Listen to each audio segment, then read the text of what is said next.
الكريم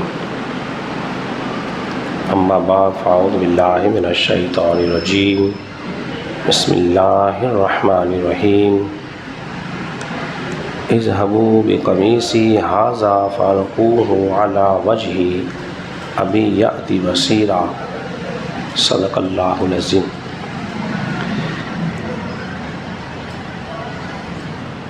حضرات محترم، آج آپ حضرات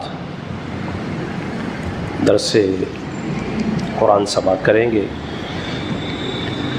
اور درس قرآن کے لیے جو آیت کریمہ ہم نے اس کا انتخاب کیا ہے، سب سے پہلے اس کا تعلق سماعت کر لیجئے، پھر انشاءاللہ تبارک و تعالیٰ چند باتیں اس کے متعلق عرض کی جائیں گی۔ یہ 13واں سپارہ ہے، سورہ یوسف ہے، اور سورہ یوسف کی آیت نمبر جو ہے وہ 93 ہے۔ 13واں سپارہ سورہ یوسف اور آیت نمبر اس کی 93 ہے۔ اللہ نے اس میں ارشاد فرمایا اذهبوا بقمیصی ھذا فالقوہ علی وجہ ابی یأتی بصیرا۔ آپ نے فرمایا میرا کرتا لے جاؤ اور میرے والد کے چہرے پر ڈالنا۔ جب تم میرے اس کرتے کو میرے والد کے چہرے پر ڈالو گے، ابی یأتی بصیرا، تو ان کی آنکھیں روشن ہو جائیں گی۔ کیوں کہا تھا آپ نے؟ اس کی کیا وجہ بنی کہ جب یوسف علیہ السلام کے بھائی حضرت یوسف علیہ السلام کے پاس آئے اور حضرت یوسف نے اپنے بھائیوں کو پہچان لیا، پہچاننے کے بعد ان سے پھر پوچھا کہ بتاؤ ذرا ابا جی کا حال کیا ہے، بہت دن ہو گئے، ان کا حال کیا ہے؟ اب یہاں میں ایک بات کہنا چاہتا ہوں، ان کا حال پوچھنے کا مقصد کچھ اور تھا۔ وہ کیا تھا کہ یہ حال بتائیں گے پھر میں اپنا جلوہ دکھاؤں گا۔ انہوں نے کہا وقال یا اسفا علی یوسف وابیضت عیناہ من الحزن فہو کظیم۔ انہوں نے کہا ہائے افسوس یوسف، تیری جدائی میں ان کی آنکھیں تو سفید ہو گئی ہیں، تیری جدائی میں، تیرے غم میں ان کی تو آنکھیں سفید ہو گئی ہیں۔ اب دیکھیے یوسف علیہ السلام نے اب کمال دکھایا، کیا فرمایا؟ اذهبوا بقمیصی ھذا، بس اب لے جاؤ میری اس قمیض کو، فالقوہ علی وجہ ابی یأتی بصیرا، تو میری قمیض لے جاؤ اور میرے والد کے چہرے پہ ڈالنا، پھر دیکھو گے ان کی آنکھیں روشن ہو جائیں گی۔ کون سا علم تھا حضرت یوسف کے پاس؟ کس علم سے بول رہے تھے کہ میری قمیض لے جاؤ؟ آخر اس قمیض میں ایسا کیا کمال تھا؟ قمیض تو آپ کے پاس بھی ہے، میرے پاس بھی ہے، اوروں کے پاس بھی ہوتی ہے، لیکن آپ کے اور میرے لباس میں وہ کمال بولیے نہیں ہے جو کمال انبیاء کے لباس میں ہوتا ہے۔ وہ یہ بتانا چاہ رہے تھے کہ جب تم یہ قمیض، میرے پہنی ہوئی قمیض، لوگوں یہ عقیدہ رکھنا، لوگوں یہ عقیدہ رکھنا، جو چیزیں انبیاء اکرام کی ترکے کی ہوتی ہیں، استعمال شدہ ہوتی ہیں، ان میں یہ عقیدہ رکھنا کہ ان میں شفا بھی ہوتی ہے، برکت بھی ہوتی ہے، وہ تکلیفیں دور بھی کر دیتی ہیں۔ یہ پیغام تھا۔ اب کوئی شخص اس بات کا انکار نہ کر دے کہ انبیاء اکرام کے تبرکات میں شفا نہیں ہوتی ہے، مشکل کشائی نہیں ہوتی، شفا بھی ہوتی ہے، مشکل کشائی بھی ہوتی ہے۔ اگر نہ ہوتا، اگر شرک ہوتا یا غلط ہوتا تو بتائیے کیا حضرت یوسف علیہ السلام کبھی اپنی قمیض دیتے؟ بولیے تو نہیں دیتے۔ آخر کوئی تو علم تھا نہ انہیں۔ آج وہی علم کی ہم بات کریں گے، حضرت یوسف علیہ السلام کا علم کیسا تھا۔ انہیں معلوم تھا اللہ کی عطا سے کہ اللہ نے میری اس قمیض کے اندر وہ کمال رکھ دیا ہے جس کی آنکھیں نہیں ہوں گی، اس کے چہرے پہ ڈالی جائے گی، اس کی آنکھیں روشن ہو جائیں گی۔ پھر ہوا کیا؟ یہودا نے قمیض لی اور لے کے چلا، کہا یہ قمیض میں لے کے جاؤں گا، قمیض، کیونکہ میں نے اپنے ابا جی کو غم زدہ کیا تھا، اب خوشخبری بھی میں ہی دینا چاہتا ہوں. یہودا نے کہا تھا نا کہ بھیڑیا کھا گیا ہے، لیکن میں بتانا چاہتا ہوں کہ یوسف زندہ ہے، اللہ نے انہیں بادشاہت عطا فرمائی ہے. کیا کیا انہوں نے؟ وہ جب لے کے چلے نا، قال ابوہم، تو ان کے والد بولے انی لاجد ریح یوسف. ابھی 80 میل دور تھے وہ. کتنی میل؟ 80 میل دور تھے. اور حضرت یعقوب کہنے لگے مجھے تو یوسف کی خوشبو آ رہی ہے.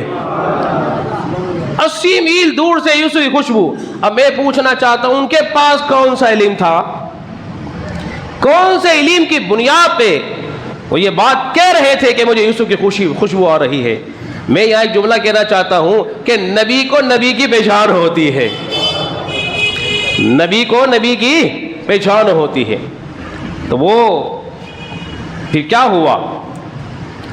وجہہ فرتد بصیرا، بس پھر انہوں نے قمیض کو جب ان کی آنکھوں پہ لگائی تو اللہ نے ان کی آنکھوں کو روشن فرما دیا تھا. ایک تو یہ بات ہوئی. دوسرا، آپ کا علمی مقام کیا تھا؟ یوسف علیہ السلام جب قید میں تشریف لے گئے، وہاں بھی آپ واعظ و نصیحت کرتے رہے، لوگوں کو اللہ کے احکام کی باتیں بتاتے رہے، نیکی کی دعوت دیتے رہے. تو 2 قیدیوں نے آپ کے ساتھ مذاق کیا، یوسف تو بڑی بڑی باتیں کرتے ہیں، چلو آؤ ایک مذاق یوسف کے ساتھ کر لیں. انہیں خواب گھڑا، اور خواب گھڑنے کے بعد کہنے لگے یوسف ہم نے خواب دیکھا ہے. آپ نے پوچھا کیا دیکھا ہے؟ انہوں نے کہا کہ ایک نے کہا کہ میں تو 3 گوشے میرے پاس ہیں، ان کا رس نچوڑ رہا ہوں. اور ایک نے کہا کہ میرے سر پہ روٹی رکھی ہوئی ہیں، کوے اسے کھا رہے ہیں. جب وہ اپنا خواب بتا چکے تو یوسف علیہ السلام نے اب اپنا علم کی بات کی. آپ نے فرمایا یا صاحب السجن اما احدکما فیسقی ربہ خمرا، ایک تو ان میں سے ایک ہوگا جو اپنے بادشاہ کو شراب پلائے گا، واما الاخر فیصلب فتأکل الطیر من رأسہ، اور دوسرے کو سولی دے دی جائے گی اور اس کے سر اس کے جسم کو پرندے کھائیں گے. کیا کہا؟ ایک تو اپنے بادشاہ کو شراب پلائے گا اور دوسرے کو سولی دے دی جائے گی. اب دونوں ہنسے، مذاق کیا، کہنے لگے یوسف ہم نے تو کوئی خواب دیکھا ہی نہیں. بڑی پتہ کی بات کر رہا ہوں.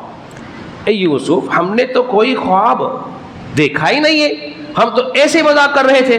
آپ نے فرمایا فَقُضِيَ الْأَمْرُ الَّذِي فِيهِ تَسْتَفْتِيَانِ، بس فیصلہ ہو چکا ہے اس بات کا جس کا تم اسے سوال کرتے ہو. نہیں سمجھے آپ شاید کیا فرما رہے؟ فیصلہ ہو چکا ہے، بس جو میں نے کہہ دیا ہے وہی ہو کے رہے گا. اب کوئی شخص یہ نہ کہہ دے کہ نبی کے چاہنے سے تو کچھ ہوتا ہی نہیں ہے. ہوتے ہیں نا، نبی کے چاہنے سے کچھ ہوتا ہے نہیں. دیکھو کیا فرما رہے، فَقُضِيَ الْأَمْرُ الَّذِي، بس اب فیصلہ ہو چکا ہے، جو میری زبان سے جو لفظ نکل گئے ہیں اب ہوگا وہی. اب یہ بات تھی کل کی بات. اس نے کہا نا کل کی بات کوئی نہیں جانتا. یوسف علیہ السلام کا علمی مقام یہ ہے کہ آپ بیٹھ کے فرما رہے کہ کل دیکھو کیا ہونے والا ہے. یہی ہوا. ایک کو تو پھانسی ہو گئی اور ایک کو 3 دن کے بعد رہائی مل گئی، وہ اپنے اسی عہدے پر فائز ہو گیا، بادشاہ کا وزیر بنا. جب بادشاہ کا وزیر بن گیا، وقت گزر گیا. اب تیسرا علمی مقام دیکھیے حضرت یوسف کا. بادشاہ نے خواب دیکھا.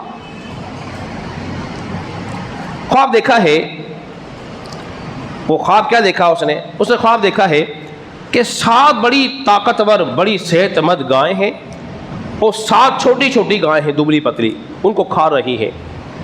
پھر 7 بالیں انہیں سر سبزہ دیکھا اور 7 بالیں انہیں دیکھی جو سوکھی ہوئی تھی. انہوں نے کہا کہ اس کی مجھے کوئی خبر لا کے دے کہ اس کی تعبیر کیا ہے، کیا ہوگا، کیسا خواب ہے. تو کوئی جواب نہ دے سکا. اس کو یاد آیا حضرت یوسف کا، تو حضرت یوسف علیہ السلام کے پاس آیا اور آنے کے بعد اس نے خواب سنایا بادشاہ کا.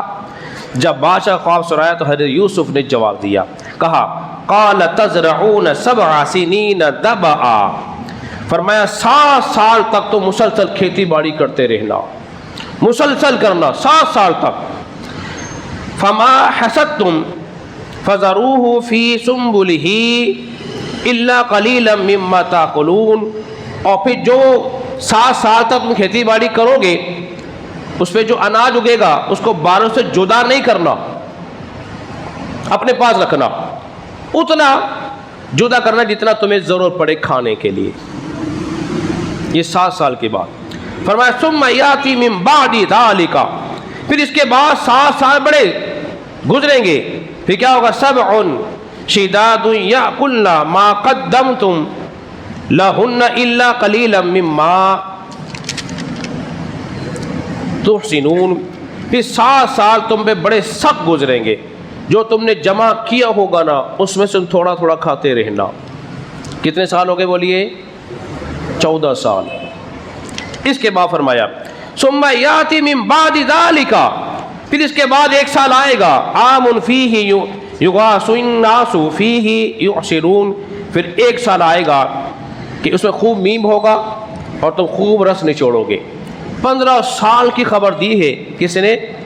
حضرت یوسف علیہ السلام نے۔ میں یہ پوچھتا ہوں کون سا علم تھا ان کے پاس جس سے وہ خبر دے رہے تھے اور پیغام دے رہے تھے؟ تو کہتے ہیں کل کی خبر کیا ہے، کل کیا ہوگا کوئی نہیں جانتا۔ ارے یوسف علیہ السلام جانتے ہیں کل کیا ہوگا۔ 15 سال کی بتا رہے ہیں کہ 7 سال تک تم نے کھیتی باڑی کرنی ہے، خوب مال جمع کرنا ہے اور بالوں کو جدا نہیں کرنا، اور پھر 7 سال جو آئیں گے بڑے سخت آئیں گے، ان میں سے تھوڑا تھوڑا کھاتے رہنا، کچھ کچھ بچاتے رہنا، پھر اس کے بعد جو 1 سال آئے گا اس میں بہاریں آ جائیں گی، اس میں بہاریں آ جائیں گی۔